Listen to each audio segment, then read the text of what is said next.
For generations, the standard operating manual for political power across West Africa has been completely identical.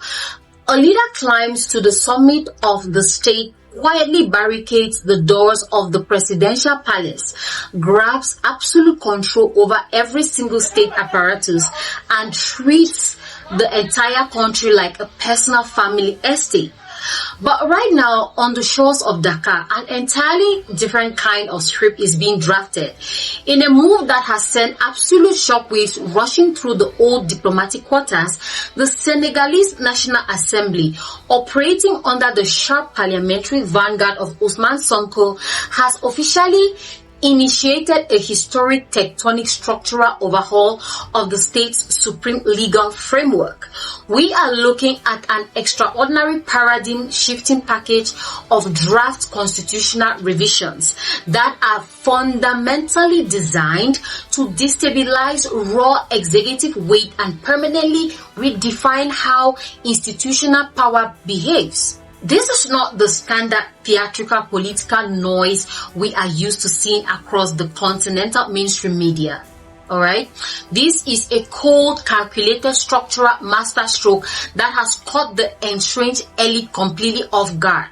Welcome back to Power and Pulse, to our absolute frontline family of global subscribers.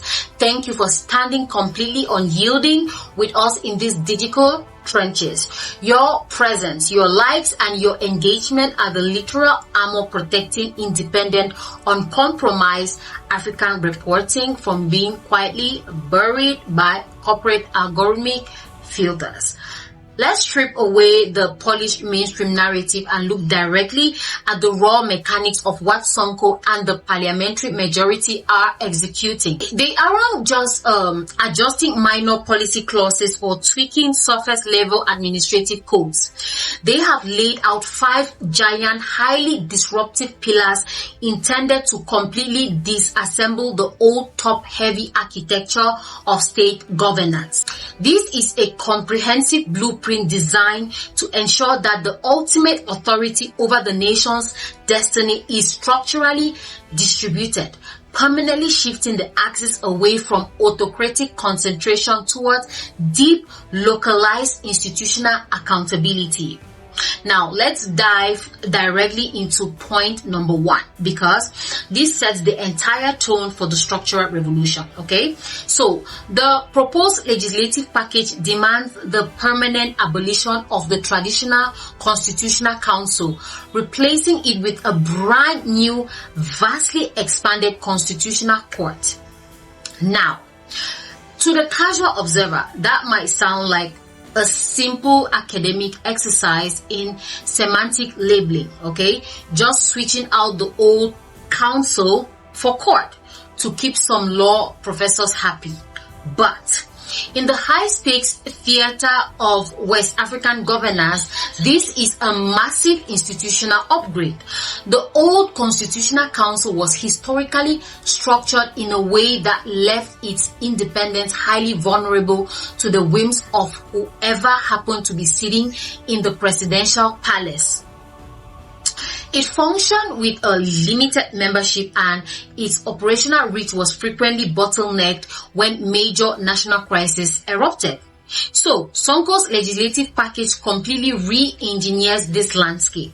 This new constitutional court is designed to operate with an expanded bench of 9% members, okay, with a highly diversified selection process that intentionally limits the executive's ability to simply stack the decks with political loyalties. So, more importantly, this brand new institution is being granted absolute autonomous jurisdiction to independently oversee all electoral disputes, handle major referendum challenges, and arbitrate complex constitutional crises without having to constantly peek over its shoulders to see if the presidency approves. It is designed to give the judiciary real, unyielding structural teeth. No more backroom phone calls to clear disputed election results before they are announced to the public. It establishes an independent umpire on the field, which is exactly why the traditional political class is currently breaking out into a cold sweat. So now let's look at point number 2, because this is where the political chess gets incredibly personal, highly dramatic, and remarkably strategic. The proposed reform introduces an absolute ironclad rule regarding the separation of powers and party leadership.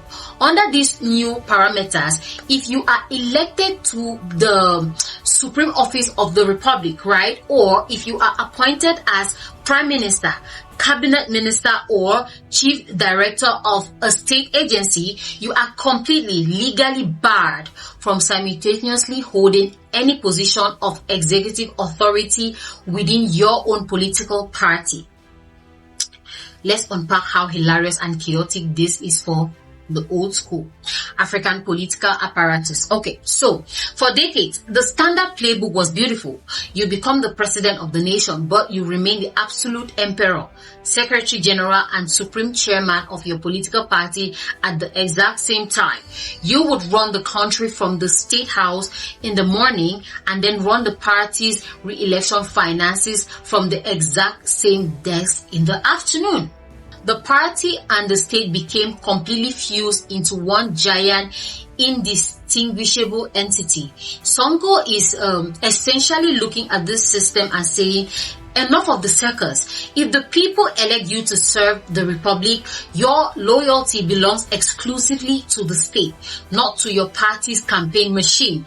If you want to remain the grand leader of your political organization, that's perfectly fine. Stay at your party headquarters, drink your tea, and let someone else run for public office. This completely detaches the state apparatus from the machinery of partisan control, right? It forces an unprecedented level of political maturity down the throats of the ruling class. If this passes the final national hurdles, it means the era of using the presidency as a mere marketing tool for party patronage is officially dead. If point number 2 closed the door on the party monopolies, point number 3 blows the roof entirely of the executive palace.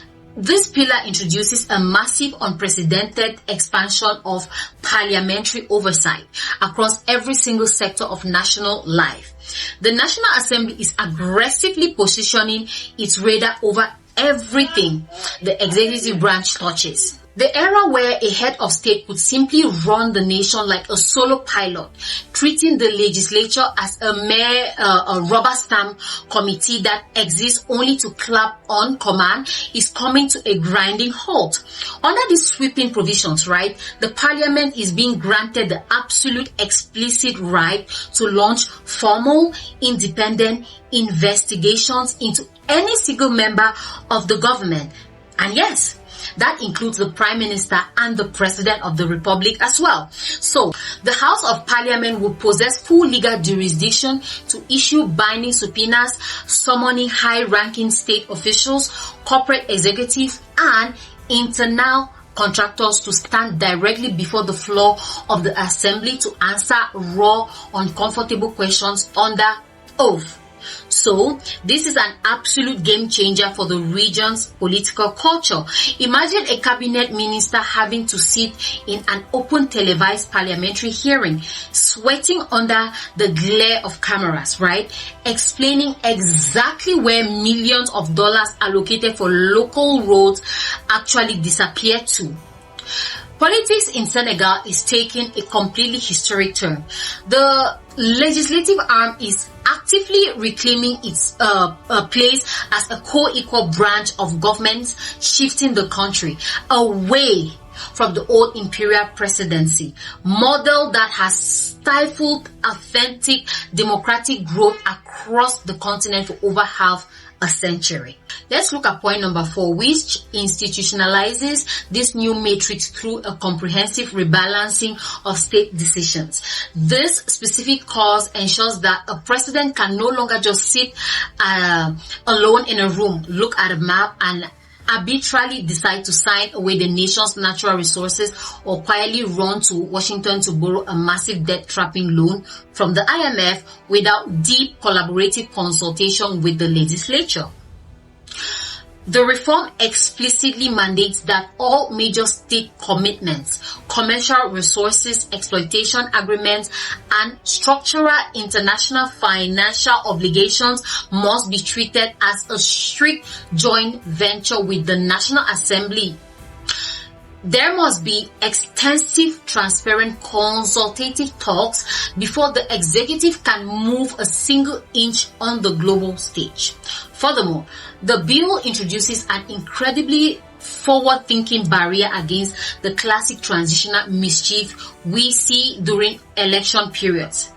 Okay, between the moment an election is conducted and the official certification of the final result, the outgoing administration is completely forbidden from entering into any major state commitments or signing long-term international contracts. No more late-night, last-minute signatures selling off oil blocks or gold mines to foreign entities right before packing bags to leave office. Then we arrive at a point number 5, which introduces a highly progressive modern dimension to the text, the explicit constitutional recognition of digital inclusion's rights and the right to a comfortable, healthy environment. So, in an age where digital access dictates economic survival, making internet access and digital participation a fundamental constitutional right is incredibly visionary for a West African state.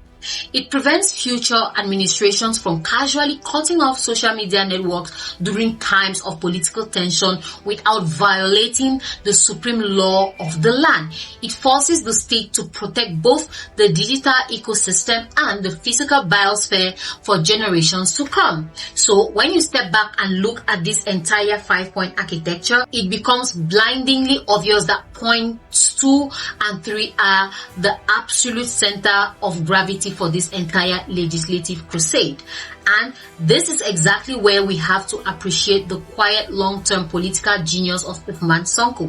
Let's look at the chessboard clearly. Sonko is currently the president of the National Assembly, right? His party, PASTEF, holds a commanding position in the legislature. He is a leader who doesn't need to make a massive amount of empty theatrical noise in public anymore.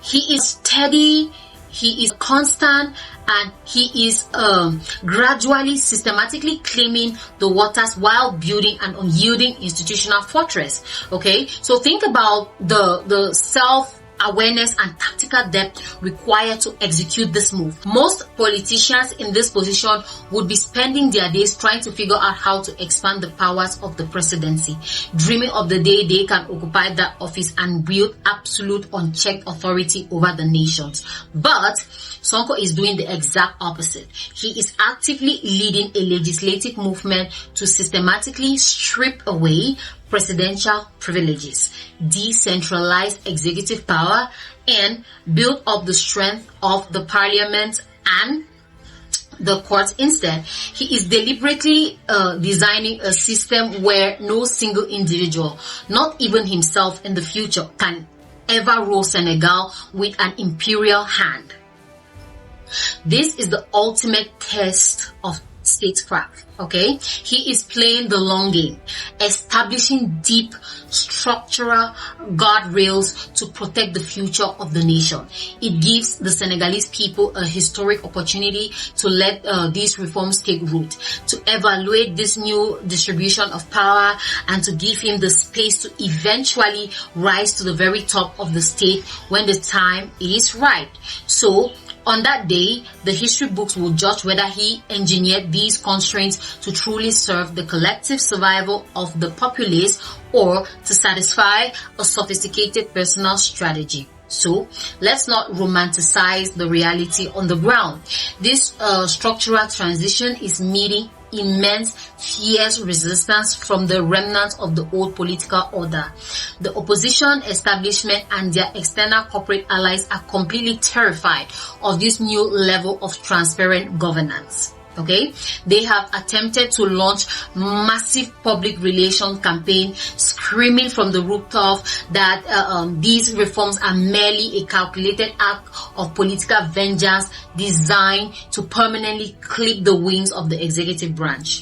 They have even coordinated protests outside the parliament doors, trying to desperately to weaponize the street against a text that is explicitly designed to empower the street. But the ordinary citizens of Senegal possess a remarkable, sophisticated political consciousness, right? They understand that true national autonomy cannot exist with an imperial executive structure that answers only to foreign corporate boards and international financial institutions. Every single investigative committee established by this new parliament, every resource contract brought under the bright light of legislative scrutiny, and every single executive check implemented by the new constitutional court is a direct victory for the collective dignity of the population. The old masters can continue to scheme behind closed doors. They can continue to predict institutional chaos, right? And they can continue to long for the days when a single presidential decree could sell off an entire sector of the national economy. But the architectural foundations have already been permanently shifted. The pen of statecraft has been firmly claimed by a new generation of leaders, and they are steadily building an unshakable fortress of transparent, citizen-driven governance. So, the institutional landscape of West Africa is changing at a speed that has left the old global gatekeepers completely paralyzed. The grand structural experiment unfolding in the chambers of the Senegalese parliament isn't just a local legal debate. It is a towering, revolutionary signal to every single conscious citizen across the global African diaspora. It is living proof that we possess the intellectual capacity, the tactical statecraft, and the structural vision to design governance systems that protect our people from the historical trap of absolute power. Whew. I am your host, Marie. Thank you so much for watching. Let me know your thoughts in the comment sections. And if you're new, don't forget to subscribe, like, and also share this video. And until the next time, stay blessed.